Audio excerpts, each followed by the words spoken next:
ইসলামী bank Bangladesh পিএলসির পরিচালনা পর্ষদ পুনর্গঠন, প্রকৃত মালিকদের কাছে মালিকানা ফিরিয়ে দেওয়া এবং গ্রাহকদের আমানতের নিরাপত্তা নিশ্চিত সহ ৭ দফা দাবিতে সংবাদ সম্মেলন করেছে ইসলামী ব্যাংক সচেতন গ্রাহক ফোরাম। দাবি আদায় না হলে ধারাবাহিক কর্মসূচিরও ঘোষণা দিয়েছে সংগঠনটি।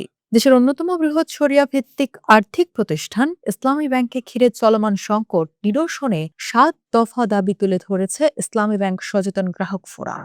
রাজধানীর ইসলামী ব্যাংক টাওয়ারে আয়োজিত সংবাদ সম্মেলনে সংগঠনটির নেতারা বলেন, এই ব্যাংক শুধু একটি আর্থিক প্রতিষ্ঠান নয়, কোটি কোটি গ্রাহকদের আস্থা ও দেশের অর্থনীতির গুরুত্বপূর্ণ অংশ।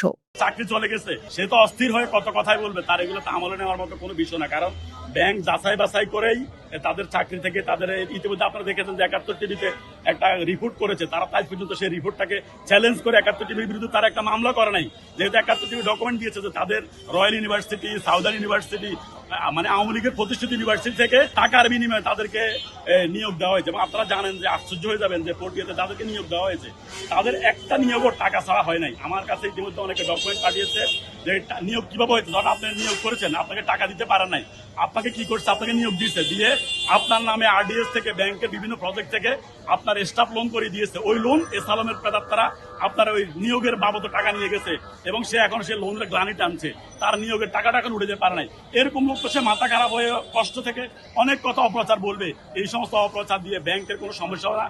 গ্রাহক ফোরাম এখন পর্যন্ত ইনসাফের পথে আছে, সঠিকের পথে আছে, আইনের পথে আছে এবং ব্যাংকে আমরা হৃদয়ে ধারণ করি, অন্তরে ধারণ করি। এই অন্তরে ধারণ করার কারণে আমাদের ইতিমধ্যে মৌলিক দুটো ধারা, ফ্যাসিস্টের দোসর খোরশেদ আলমের পদত্যাগ বাধ্য করা হয়েছে এবং জাতীয় সংসদে ১৮ ক ধারা বাতিল করা হয়েছে। সুতরাং আমরা মনে করি ৭টা দাবির মধ্যে মৌলিক দুটো দাবি পূরণ হয়ে গেছে, বাকিগুলো পূরণ হওয়া এখন সময়ের ব্যাপার মাত্র ইনশাল্লাহ। এবং সেটাও তো দ্রুত আপনারা দেখতে পাবেন, সেটা হবে ইনশাল্লাহ। সংবাদ সম্মেলনে তারা বলেন, তাদের ৭ দফা দাবির মধ্যে রয়েছে যোগ্য ও পেশাদার পরিচালনা পর্ষদ গঠন, প্রকৃত মালিকানা পুনর্বহাল, ব্যাংক লুটের সঙ্গে জড়িতদের বিচারে বিশেষ ট্রাইব্যুনাল গঠন, ব্যাংক খাতে স্থিতিশীলতা নিশ্চিত, বিদেশে পাচার হওয়া অর্থ ফেরত আনা এবং ব্যাংক কোম্পানি আইনের বিতর্কিত ধারা বাতিল।